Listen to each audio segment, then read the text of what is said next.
Hi everyone, once again welcome back to my channel. അപ്പോൾ ഇത് Christmas special റെസിപ്പിയാണ് ഞാനിവിടെ അപ്ലോഡ് ചെയ്യുന്നത്. ഈ ഒരു റെസിപ്പി ഞാൻ തീർച്ചയായും നമ്മുടെ എല്ലാ കുട്ടികൾക്കും വേണ്ടിയിട്ട് ഡെഡിക്കേറ്റ് ചെയ്യുന്നു. അപ്പോൾ എല്ലാ അമ്മമാരും നിങ്ങളുടെ കുട്ടികൾക്ക് വേണ്ടി ഈ ഒരു റെസിപ്പി വീട്ടിൽ തീർച്ചയായും ചെയ്ത് നോക്കണം. ഓക്കെ, അപ്പോൾ വീഡിയോയിലേക്ക്. മുന്തിരി വൈൻ ഇല്ല എങ്കിൽ മുന്തിരി ജ്യൂസിൽ ഏലയ്ക്ക, ഗ്രാമ്പു, കറുവപ്പട്ട, കുരുമുളക് എന്നിവയിട്ടൊന്ന് നന്നായിട്ടൊന്ന് ചൂടാക്കുക. അത് ഉപയോഗിക്കാവുന്നതാണ്. ഇത് റെഡ് വൈനാണ്. റെഡ് വൈനിലേക്ക് കുറച്ച് ഈന്തപ്പഴം, കുറച്ച് ബദാം എന്നിവ സോക്ക് ചെയ്യുക. അതിനുശേഷം 15 മിനിറ്റ് കഴിഞ്ഞിട്ട് നന്നായിട്ട് അരച്ചെടുക്കുക. അരയ്ക്കുന്ന സമയത്ത് വെള്ളം ആവശ്യമായി വരികയാണെങ്കിൽ കുറച്ച് ചെറു ചൂടുവെള്ളം ഉപയോഗിക്കാം. അതല്ല എങ്കിൽ ഒരു ഇത്തിരി വൈൻ കൂടി ആഡ് ചെയ്ത് നന്നായിട്ട് അരച്ചെടുക്കുക. ഇത് 300 ഗ്രാം ചിക്കനാണ്. ഇതിൽ 1 ടേബിൾ സ്പൂൺ വിനിഗർ ആഡ് ചെയ്യുക. ശേഷം നന്നായിട്ടൊന്ന് കുഴച്ച് കൊടുക്കുക. ഇതിനെ 15 മിനിറ്റ് നേരത്തേക്ക് മാറ്റി വയ്ക്കുക. അതിനുശേഷം ഒന്ന് ഷാലോ ഫ്രൈ ചെയ്തെടുക്കാം.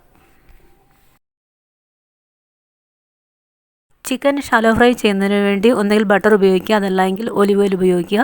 ചൂടായ പാനിലേക്ക് കുറച്ച് എണ്ണ അല്ലെങ്കിൽ ബട്ടർ ആഡ് ചെയ്യുക. അതിനുശേഷം അതിലേക്ക് ഒരു ഇത്തിരി ഗ്രാമ്പൂ, കറുവപ്പട്ട, ഏലയ്ക്ക, കുരുമുളക്, ജീരകം എന്നിവ ആഡ് ചെയ്യുക. ശേഷം നമ്മൾ വിനിഗറിൽ സോക്ക് ചെയ്ത് വെച്ചിരിക്കുന്ന ചിക്കൻ പീസ് ഇതിലേക്ക് ഇട്ട് കൊടുക്കുക. ലോ ഫ്ലെയിമിൽ നന്നായിട്ട് ഇളക്കി കൊടുക്കുക. ഇതിലേക്ക് കുറച്ച് ഉപ്പ് കൂടി ആഡ് ചെയ്ത് കൊടുക്കാം. ഇതിലേക്ക് 1.5 ടേബിൾ സ്പൂൺ കുരുമുളക്, 1 ടീസ്പൂൺ ഇഞ്ചി, 1 ടീസ്പൂൺ വെളുത്തുള്ളി, ഇത് മൂന്നും കൂടി ഒന്ന് ക്രഷ് ചെയ്ത് ചേർത്ത് കൊടുക്കാം.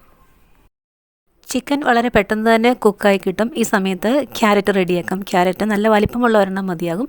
അതിനിതാ ഇതുപോലെ നീളത്തിൽ കുറച്ച് കട്ട് ചെയ്തെടുക്കുക. ഇതിനെ കുറച്ച് കുരുമുളക്, കുറച്ച് ഉപ്പ് എന്നിവ ചേർത്ത് ബട്ടറിൽ കുക്ക് ചെയ്തെടുക്കാം.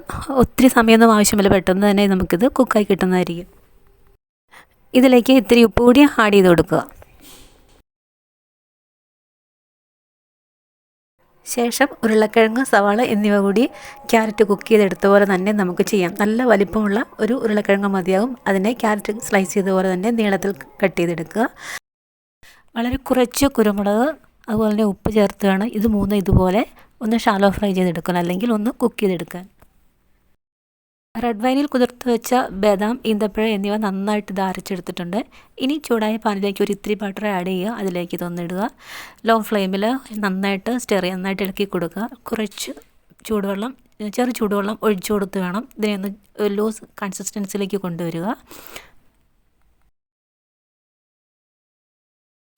ശേഷം ഇതിലേക്ക് വഴറ്റി വെച്ചിരിക്കുന്ന ക്യാരറ്റ്, ഉരുളക്കിഴങ്ങ്, സവാള എന്നിവ ചേർത്ത് ഇളക്കി കൊടുക്കുക.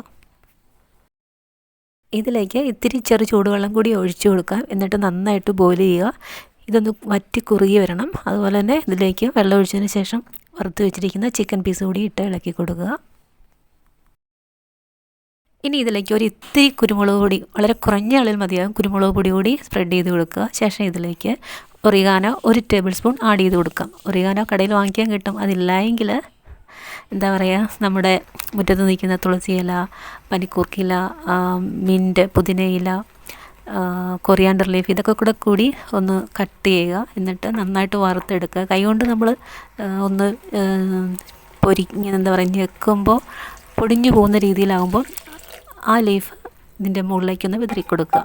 ഓക്കെ, ചിക്കനിൽ നമ്മൾ ഒഴിച്ച വെള്ളമൊക്കെ ഒന്ന് വറ്റി ഒന്ന് കുറുകി നല്ലൊരു തിക്ക് കൺസിസ്റ്റൻസിയിലേക്ക് വന്നിട്ടുണ്ടാവും. ഈ സമയത്ത് നമുക്ക് കുറച്ച് വൈൻ കൂടി ഒഴിച്ചു കൊടുക്കാം. കുറച്ച് മതിയാവും.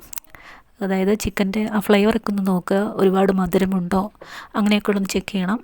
നമ്മളെടുക്കുന്ന വൈന് അധികം മധുരമുള്ളത് ആയിരിക്കരുത്. ഓക്കെ, അപ്പോൾ കുറച്ച് വൈൻ കൂടി അവസാനമായിട്ട് നമുക്ക് ആഡ് ചെയ്ത് കൊടുക്കാം. അപ്പോൾ കറിക്കൊരു ചെറിയൊരു കളർ കിട്ടുന്നതിന് വേണ്ടിയിട്ട് ഒരു ബീറ്റ്റൂട്ടിൻ്റെ ഒരു ചെറിയ കഷ്ണം അത് കുറച്ച് വെള്ളം ഒഴിച്ചു, 1/2 ഗ്ലാസ് വെള്ളം ഒഴിച്ച് ഒന്ന് നന്നായിട്ട് തിളപ്പിക്കുക.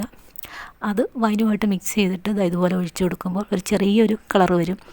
ഒത്തിരി ബീറ്റ്റൂട്ട് ആഡ് ചെയ്യരുത്, കാരണം അപ്പോൾ കറിക്ക് ബീറ്റ്റൂട്ടിൻ്റെ കളറായി പോകും. ഓക്കെ, അപ്പോൾ നല്ലൊരു വൈൻ പിഗ്മെൻറ്റ് നമുക്ക് ഈ ഒരു കറിക്ക് കിട്ടുന്നതായിരിക്കും. ഓക്കെ, അപ്പോൾ ഈ റെസിപ്പി ഇഷ്ടമായെങ്കിൽ ട്രൈ ചെയ്ത് നോക്കുക. ഇത് അപ്പത്തിൻ്റെ കൂടെ മാത്രമല്ല ചോറിൻ്റെ കൂടെയും കഴിക്കാവുന്നതാണ്. പിന്നെ ഞാൻ കുട്ടികൾക്ക് വേണ്ടിയാണെന്ന് പറഞ്ഞെങ്കിൽ ഇത് മുതിർന്നവർക്കും കഴിക്കാവുന്നതാണ്. Okay, so thank you so much for watching my video.